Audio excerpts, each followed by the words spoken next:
श्री प्रहलाद उवाच कौमार आचरेत प्राज्ञो धर्मान् भागवतान् यः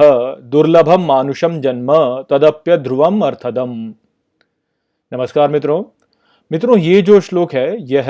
प्रहलाद उपदेश का पहला श्लोक है। तो इस वीडियो में हम इस श्लोक को गहरे से समझेंगे। तो आइए सबसे पहले इसके शाब्दिक अर्थ को समझते हैं। तो जो श्लोक है वो कहता है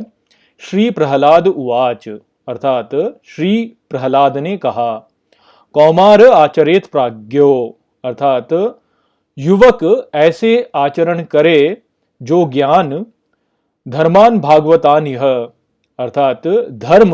और दिव्यता के अनुसरण में हो। यहाँ दुर्लभम मानुषम जन्म, अर्थात दुर्लभ है मनुष्य जन्म, तथा तदप्य ध्रुवम अर्थदम, अर्थात वह अस्थिर और अर्थ प्रदान करने वाला भी है।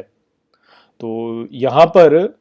प्रहलाद जी कह रहे हैं कि युवक जो है उसको इस प्रकार से आचरण करना चाहिए जो कि ज्ञान में स्थित हो, धर्म में स्थित हो और जो कि दिव्यता के अनुसरण के लिए हो। और आगे फिर वह सचेत करते हैं कि जो मनुष्य जन्म है यह बहुत ही दुर्लभ होता है और यह अस्थिर भी होता है, किंतु यह अर्थ प्रदान करने वाला भी होता है। तो यहाँ पर जो सबसे पहले यहाँ पर प्रहलाद जी कह रहे हैं वह यह ही है कि व्यक्ति को ये नहीं सोचना चाहिए कि उसका जो ये जन्म हुआ है, जो मनुष्य जन्म हुआ है, वह केवल ऐसे ही अकस्मात रूप से हो गया और इसका वास्तव में कोई अर्थ नहीं है, और जो मनुष्य जन्म है वह निश्चित है और मुझे जो है बस अपने जीवन में जो सुख है उसको प्राप्त करना है, या ये बहुत ही अकस्मात रूप से मेरा जन्म हो गया और मेरे को केवल सुख प्राप्त करना है, तो यहाँ पे बस सुखों को भोगो, सुख जितना प्राप्त कर सकते हो उतना प्राप्त करो और उसके पश्चात मृत्यु के बाद जो है कुछ भी नहीं है। इस प्रकार की सोच व्यक्ति को नहीं रखनी चाहिए, ऐसा यहाँ पे प्रहलाद जो है वह कह रहे हैं। तो आप देखिए कि चारों ओर यदि आप देखें तो प्रायः लोग इसी प्रकार का आचरण करते हैं कि उनको लगता है कि भाई मेरा जो जन्म हो गया वो बस ऐसे अकस्मात रूप से हो गया, मैं मनुष्य हूँ क्योंकि मैं मनुष्य हूँ, मेरा इस जन्म का कोई अर्थ नहीं है, कोई ऐसे दैवीय घटना नहीं है, ये मेरा जो जन्म हुआ है, मेरा जन्म जो है वो बस ऐसे ही हो गया कि मैं एक परिवार में जन्म ले लिया मैंने और मैं मनुष्य बन गया। तो इस प्रकार की जो भावना होती है वह फिर व्यक्ति को जो है निरर्थक कार्यों की ओर ले जाती है, क्योंकि जो हमारा स्वभाव है वह तो यह ही है कि हम सुख को प्राप्त करें, अधिकाधिक सुख को हम अनुभव करें। तो हम फिर जो है जो हमारे जीवन का मूल उद्देश्य है, किस उद्देश्य से हमने जन्म लिया है, उसका अर्थ क्या है, उस अर्थ को हम नहीं समझते और हम केवल सुखों को भोगने के लिए जो है उनके पीछे भागने लगते हैं।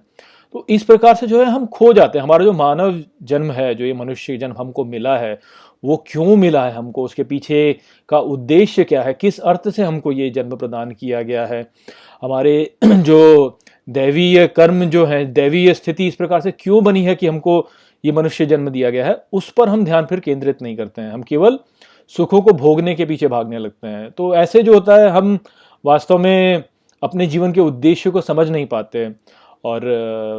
क्योंकि हम सुख के पीछे ही भागते हैं, इस कारण से जो है हम न तो ज्ञान पर ध्यान देते हैं, न हम धर्म पर ध्यान देते हैं और ईश्वर पे तो हमारा कोई विश्वास ही नहीं होता, हम वास्तव में विश्वास नहीं करते। अब ऊपरी रूप से देखें, लोग भले ही ये कह दें कि हाँ मेरा ईश्वर पे विश्वास है, किंतु गहरे में यदि देखा जाए, उनके मन की गहराई में यदि उतर के देखा जाए तो उनका वास्तव में ईश्वर के प्रति कोई विश्वास नहीं है। यदि उनका विश्वास होता तो वह धर्म ग्रंथों के अनुसार अपना कार्य करते, उनको पता होता कि भाई ईश्वर मुझसे क्या कार्य करना चाहते हैं, या वह कम से कम जो है अन्वेषण तो करते कि भाई ईश्वर मुझसे क्या करवाना चाहते हैं, किंतु ऐसा कोई अन्वेषण करता ही नहीं है। हर व्यक्ति जो है वह केवल ये सोचता है कि मैं अधिकाधिक धन बटोर लूँ, मैं अधिकाधिक पद प्रतिष्ठा को बटोर लूँ, मैं यौन सुख उठा लूँ, या मैं अच्छे से अच्छा भोजन भोग लूँ, अच्छे से अच्छे वस्त्रों को मैं पहन लूँ, अच्छे से अच्छी गाड़ियाँ मैं चलाऊँ, केवल इन्हीं पर लोगों का ध्यान रहता है। और यदि वह ईश्वर की उपासना भी करते हैं, यदि वह ईश्वर के सामने प्रार्थना भी करते हैं, तो इन्हीं की कामना करते हैं। या तो ये कामना करते हैं कि मेरे को पुत्र प्राप्त हो जाए, संतान प्राप्त हो जाए, मुझे अच्छी नौकरी मिल जाए, मेरा व्यवसाय अच्छा चले, इस प्रकार की कामनाएं करते हैं। ये नहीं सोचते हैं कि ये जो मनुष्य देह मुझे प्राप्त हुई है, जो मनुष्य जीवन मुझे प्राप्त हुआ है, ये क्यों प्राप्त हुआ मेरे को, मेरे जीवन का उद्देश्य क्या है, क्यों मैं यहाँ इस प्रकार से जन्म लिया हूँ, इस प्रकार से नहीं सोचते। वह केवल जो भौतिक सुख होते हैं उनको प्राप्त करने के लिए उनके पीछे भागते रहते हैं, और जब वो इस प्रकार से कार्य करते हैं तो कभी भी अपने जीवन का अर्थ वह जान नहीं पाते, और यही सोचने लगते हैं कि ये तो केवल ऐसे अकस्मात से रूप से हो गया बस, कि मैंने जो है एक परिवार में जन्म ले लिया, इस स्थिति में मैंने जन्म ले लिया और ऐसे ही है बस मेरा। और इस प्रकार से जब वो सोचते हैं तो फिर वह जीवन की अस्थिरता को भी नहीं समझ पाते, वह ये नहीं समझ पाते कि किस प्रकार से ईश्वर जो है जब चाहे हमारे जीवन की परिस्थिति में जो है परिवर्तन कर सकते हैं, इस बात को नहीं सोचते। वो ये सोचते हैं कि भाई मैं अपने पुरुषार्थ से जो है कुछ भी प्राप्त कर सकता हूँ, यदि कोई मैं सफलता भी प्राप्त कर लूँ तो वो मैंने प्राप्त की है, ऐसा नहीं कि कोई दिव्यता ने मेरी सहायता की या दिव्यता ने चाहा कि मुझे ये प्राप्त हो या मुझे सुख प्राप्त हो या दुख प्राप्त हो, ये नहीं सोचते। सोचते हैं कि बस ये ऐसे या तो अकस्मात रूप से हो गया है या फिर मैंने अपने प्रयास से जो है इसको प्राप्त किया है। तो यहाँ पे सबसे पहले प्रहलाद जो है वो यह ही कह रहे हैं व्यक्ति को कि आपको जो है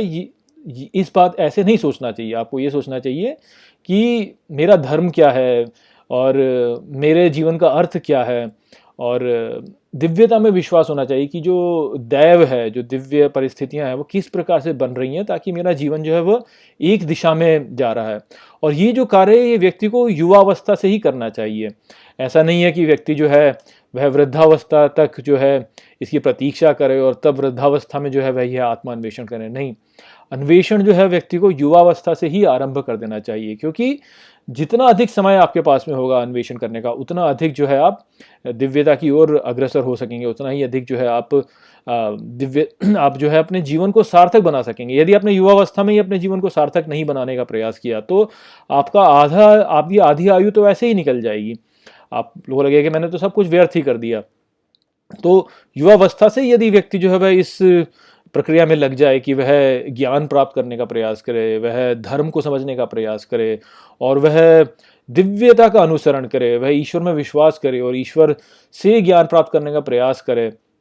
और ये जानने का प्रयास करे कि मेरा जीवन ऐसा क्यों हुआ और ईश्वर उससे क्या करवाना चाहते हैं इस जीवन से, तो वह यदि युवावस्था से ऐसा करने लगेगा तो उसका जीवन अत्यधिक सार्थक होता जाएगा, क्योंकि फिर वह आरंभ से ही सही दिशा को पकड़ लेगा और सही कार्य को कर पाएगा। किंतु अधिकांश लोगों के साथ में ऐसा हो नहीं पाता। अधिकांश लोग जो होते हैं वह केवल इस संसार की चक्काचौंध के पीछे चले जाते हैं और ये कभी नहीं सोच पाते कि भाई मेरे जीवन का जो मूल उद्देश्य है वह क्या है। और क्योंकि वह युवावस्था में ही भटक जाते हैं तो फिर आगे का जीवन जो होता है वह भी उनका इसी प्रकार से निकलता है। तो यही संदेश यहाँ पर था। आशा करता हूँ कि मैंने इस श्लोक को आपको अच्छे से समझा दिया होगा। चलिए इसी के साथ इस वीडियो को यहीं पे समाप्त करते हैं। नमस्ते।